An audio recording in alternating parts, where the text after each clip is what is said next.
G'day, Blue Baggers, and welcome to the round two preview for Carlton Collingwood. It's Blues Footy Live.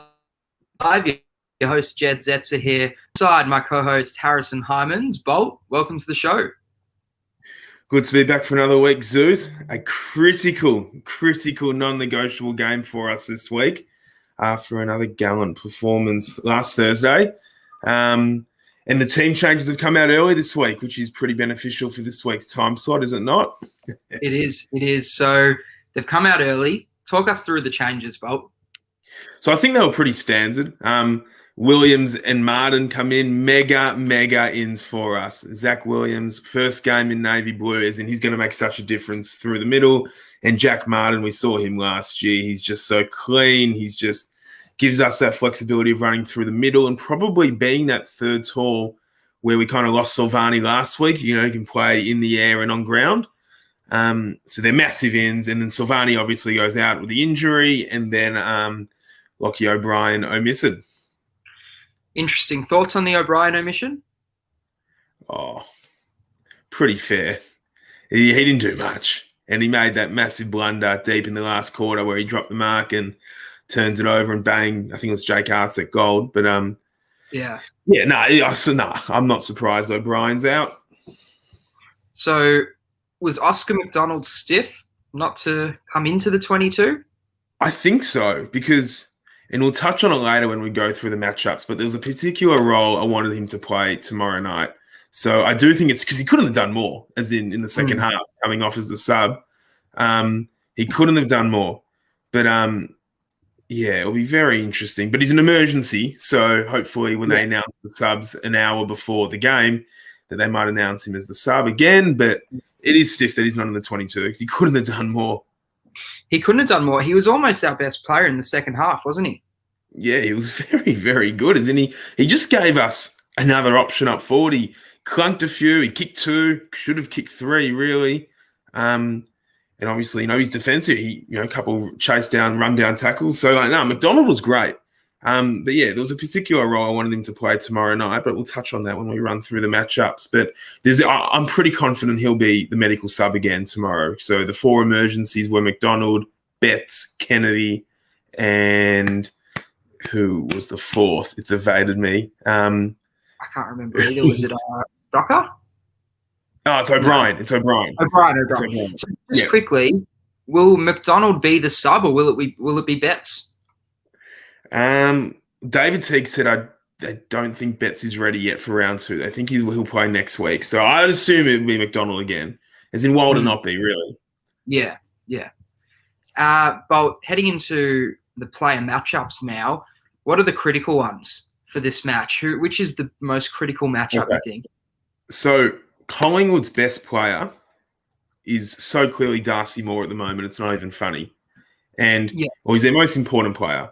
So for me, Darcy Moore, the role I wanted Oscar McDonald to come in and almost play as that defensive forward on Oscar McDonald to play that defensive forward role on Darcy Moore, where he literally just makes him accountable. If there's a big high ball, and there were a lot of high balls last week coming in, Darcy Moore's going to eat them for dinner tomorrow night.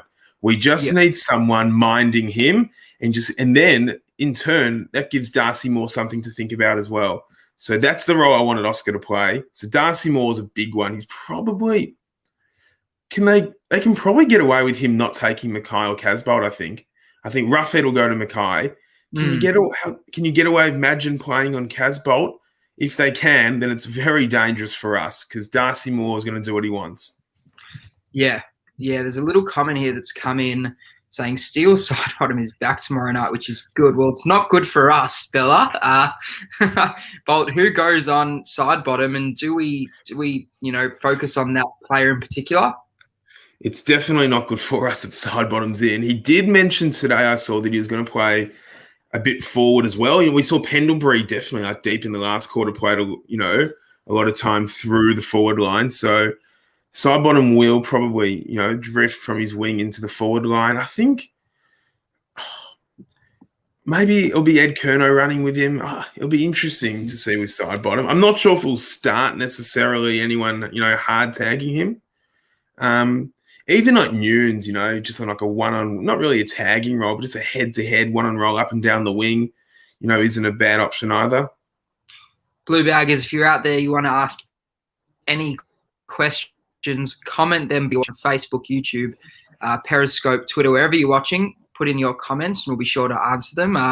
Bolt, next matchup I want to talk about, do you think that they'll tag Cripps? Nah, I don't.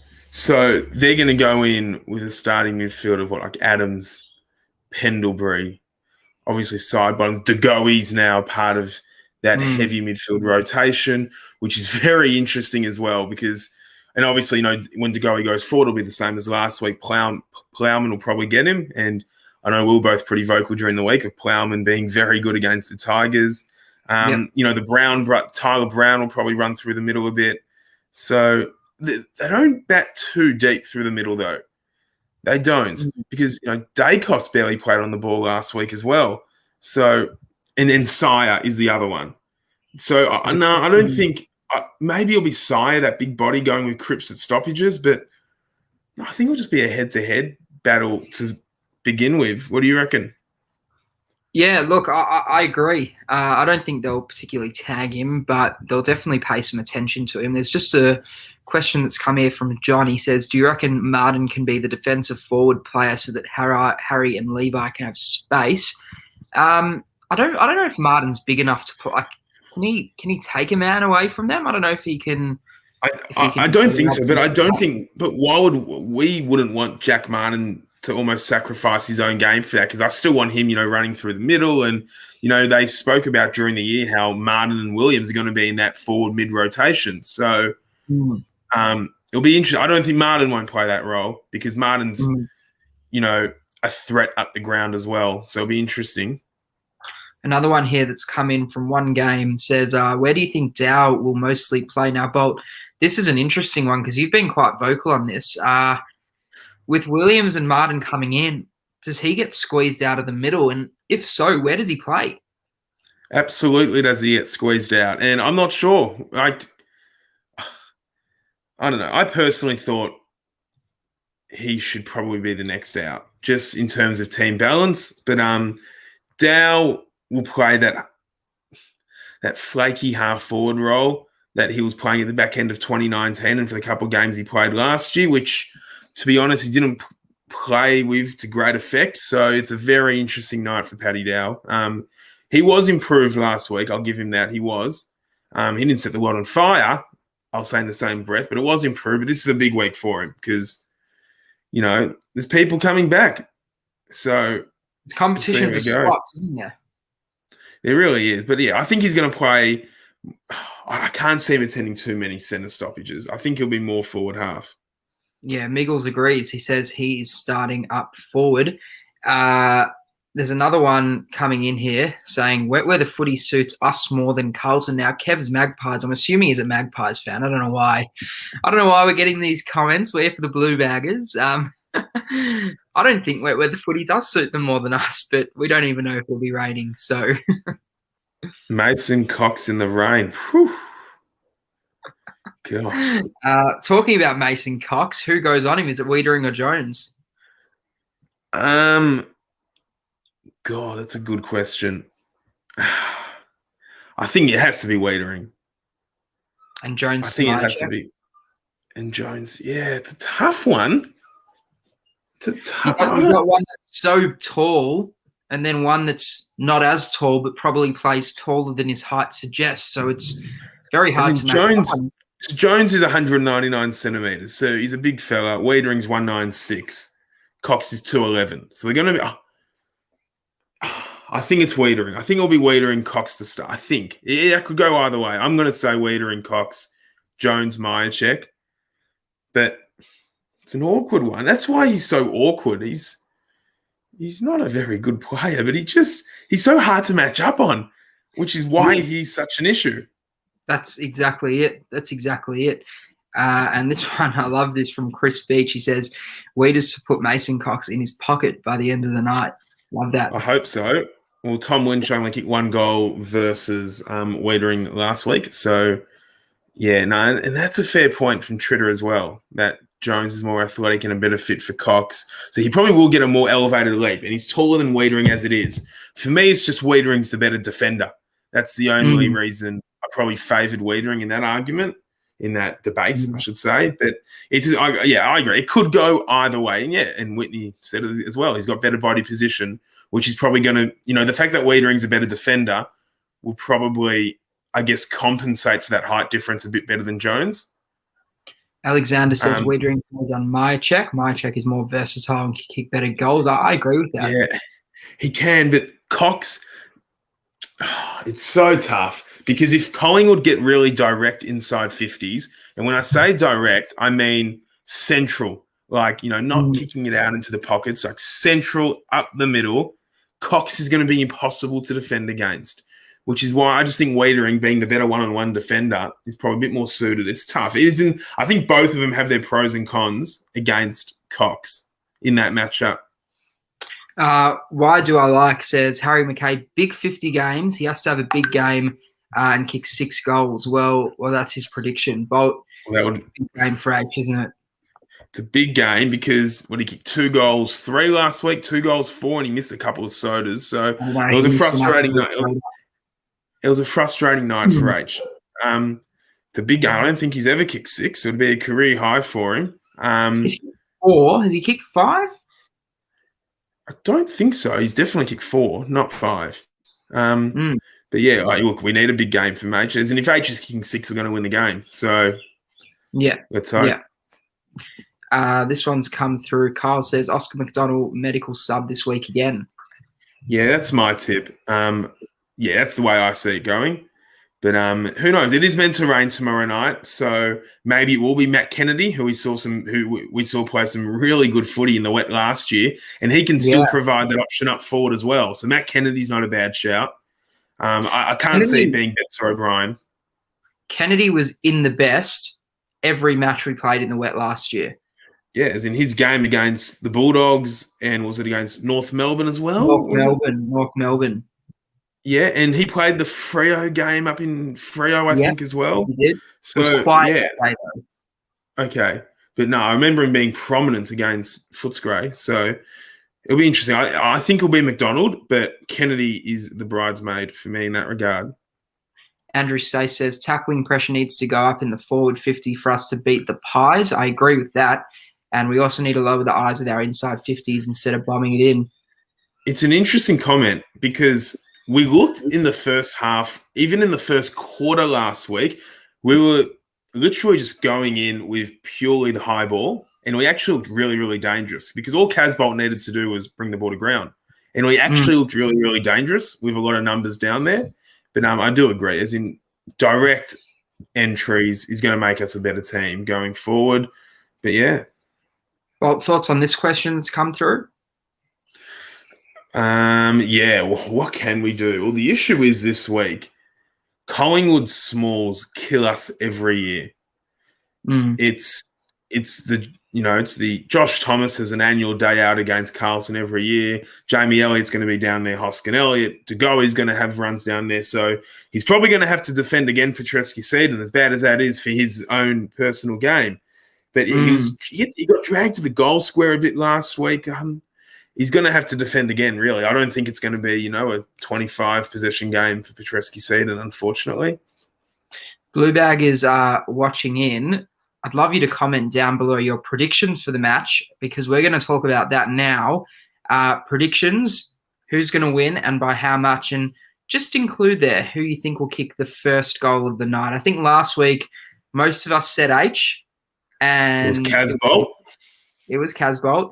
But, send in your predictions. Who's going to win, by how much, and first goal. Bolt, who's going to win? We should be winning games like this. We really should. It's just so hard to put all your faith and confidence on a game. I'm tipping. I don't know. What do you reckon? There's a lot of Carlton by 17 points here coming through. I'm loving it. Yeah, I think We should be winning. We should be winning. If we think we're going to be half decent this year, we'll win tomorrow night. We have to win. It's a non-negotiable tomorrow. Tomorrow is must win for season 2021. It is. It is. I love all these confident Johnny Fulham tips. Yes, I haven't seen a single. I haven't seen a single Collingwood prediction yet, which I absolutely love. A couple of people think Williams will kick the first goal.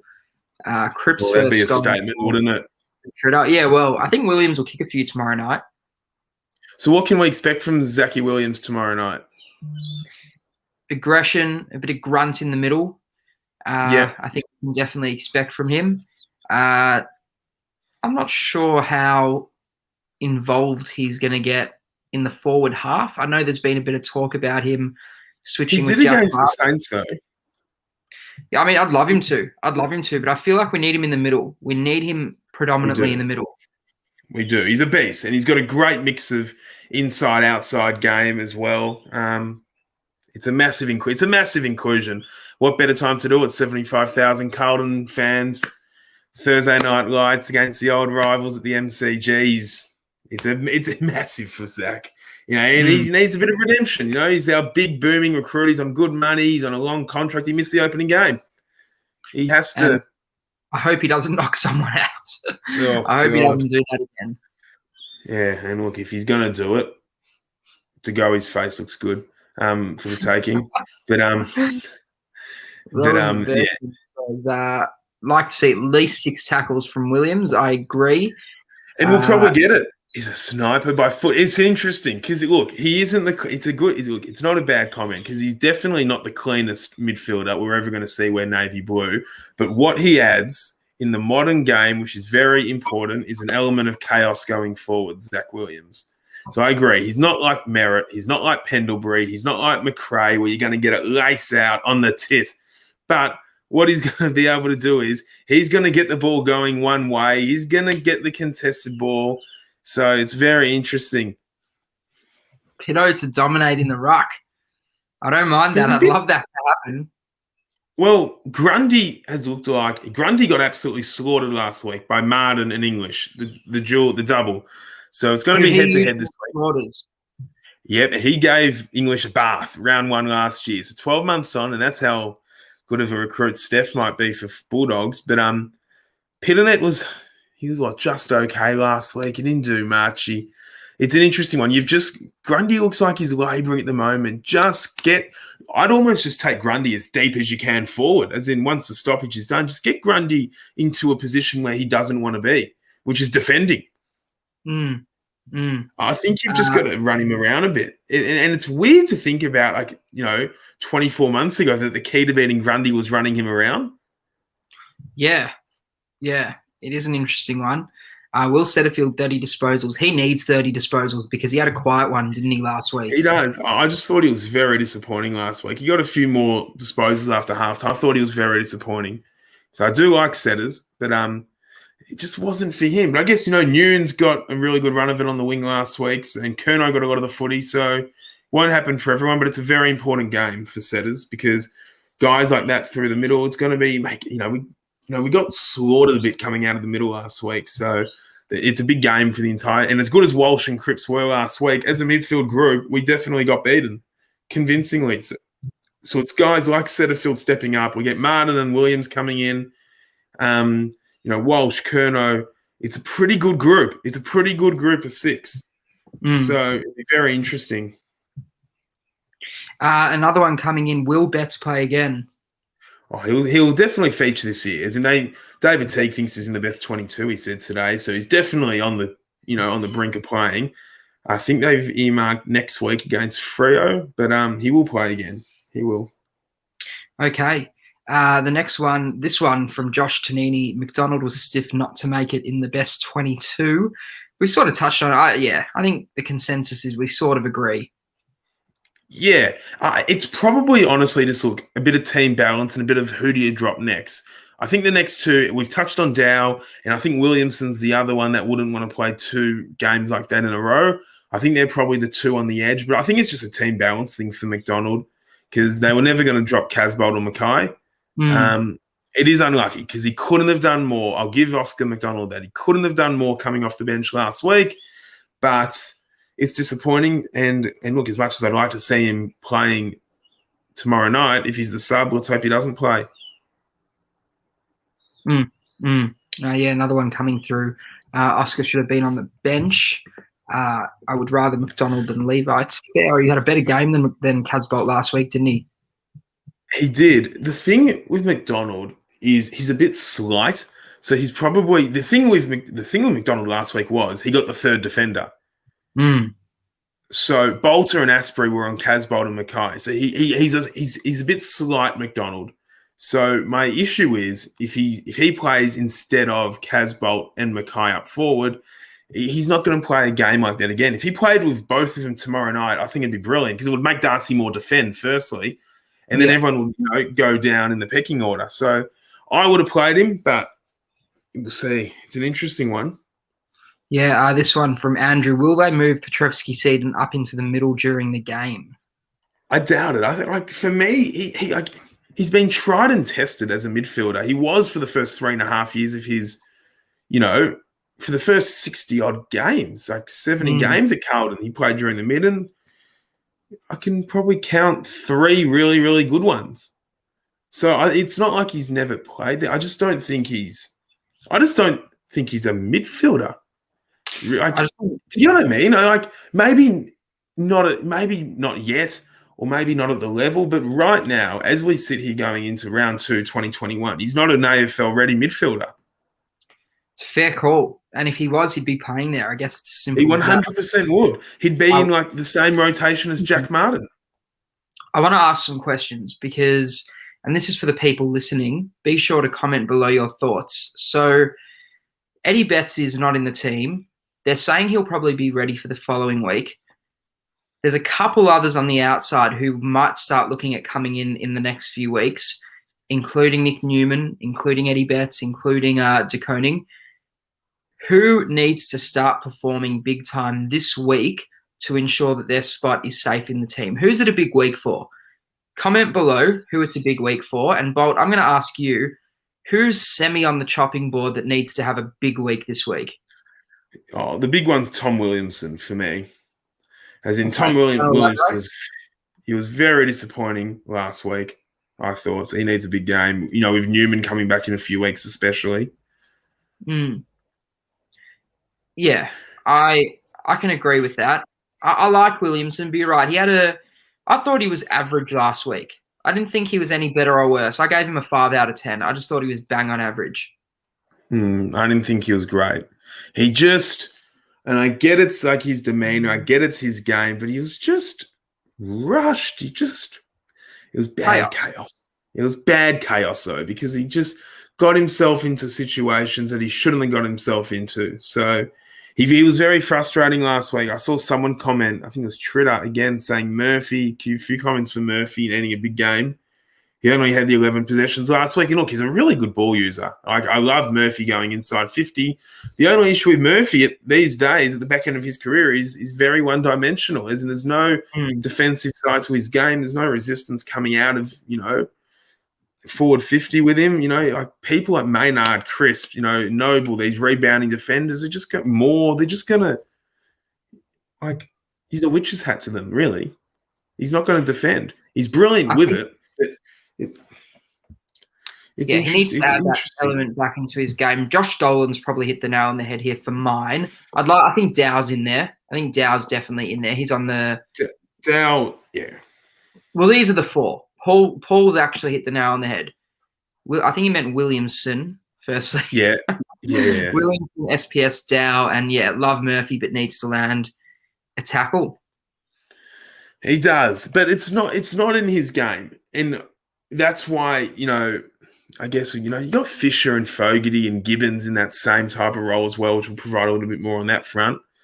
It's interesting. It's interesting how Gibbons didn't feature in the preseason at all, and he's seemingly safe again. Gibbons, he's mate. He doesn't miss a game. I love Gibbons. I think he just does his job. He does enough. He does enough every week. He makes I can't say I love him. He makes big errors, but he can be a really good contributor. He I think accumulates he had a over good the game time. last week. Yeah, no, he was fine. He was fine. He's definitely in the 22. Yeah. And it's another one Tracy that might be able to run through the middle if they need. says Willow has to step it up. He does. He does step it up. And this one, Jack, I love this optimism. Murph will kick 3 and have 30 plus disposals, turning back the clock. Well, I'm sitting M17 tomorrow. I'll buy you a beer if that happens. Because that would be a virtuoso performance from Murph against the enemy. I like the call from Tracy. Who do I like?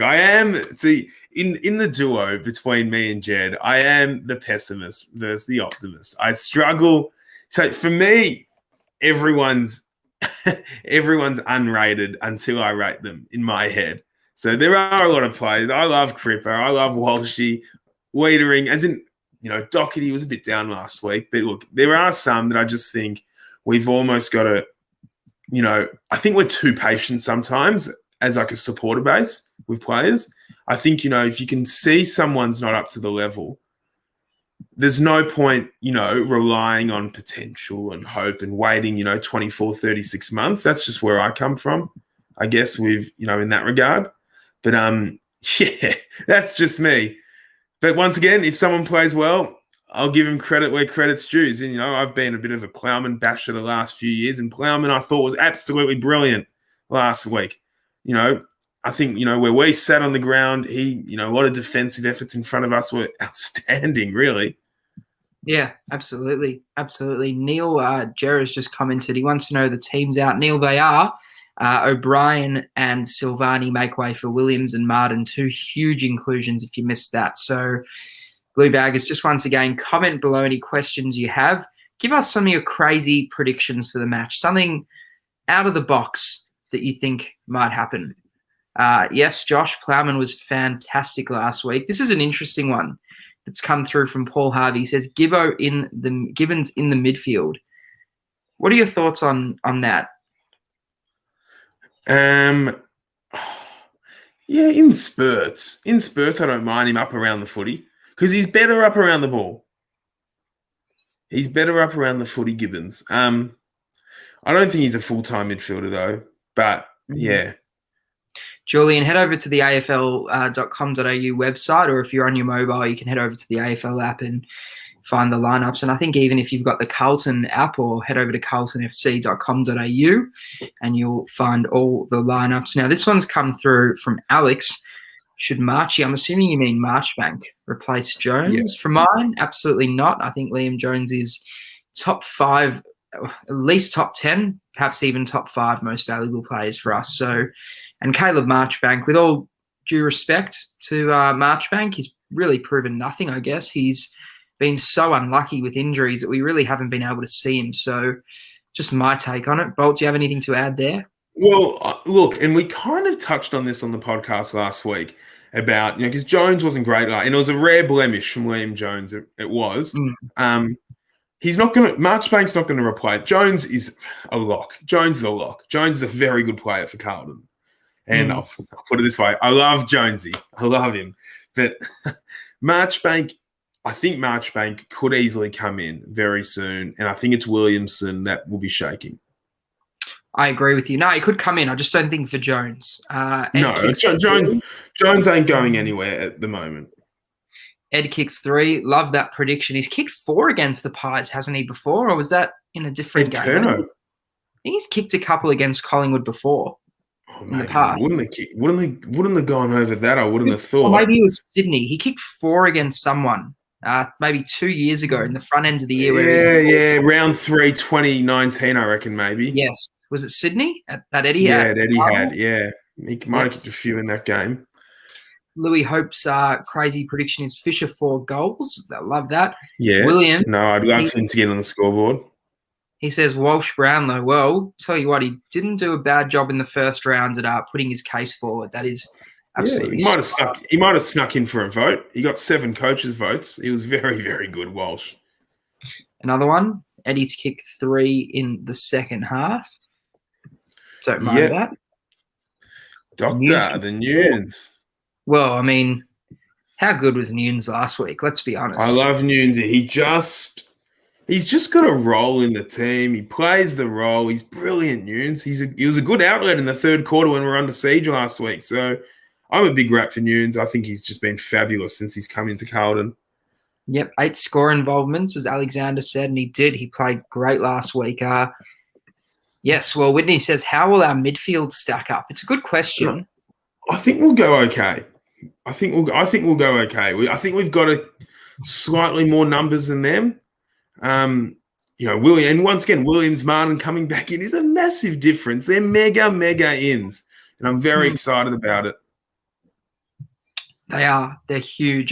Blue Baggers, it's a big week. It's a big game. There's a lot to look forward to. Head over to the MCG tomorrow night if you got a ticket. Otherwise, watch on the telly.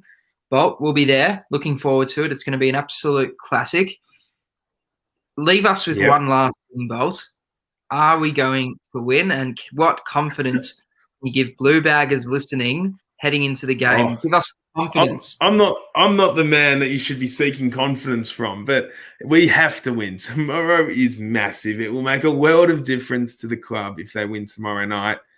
They better win. That's all. I'll leave you with that. They better win. They should be winning, but they better win. I'm pretty confident. I'm gonna say we will win. I think we're gonna be too quick for them, Bolt. Too quick. I'm praying. It'll be a big Thursday night on Swan Street, I'll tell you that. Blue Baggers, thank you so much for tuning in to this week's edition of Blues Footy Live. A big match tomorrow night at the MCG. We hope to see you all there, watching at the stadium or on the telly. Hopefully, just hopefully. And here we go, just a quick one. Tracy Reed says, Harrison, go big or go home. Yeah, I know. Well, they've put us through the ringer the last 15 years. It's hard to – expectation is a word that doesn't sit well with me pre-game. I'm praying we win. We should win. We'll see what happens tomorrow night. I hope we get up. Blue Baggers, thank you for tuning in, and let's hope we get over the line tomorrow night. It's a big game. I'm tipping us by 13 points, and I think Fisher will kick a bag. Thank you very much for tuning in, Blue Baggers. Go Blues. Go Blues.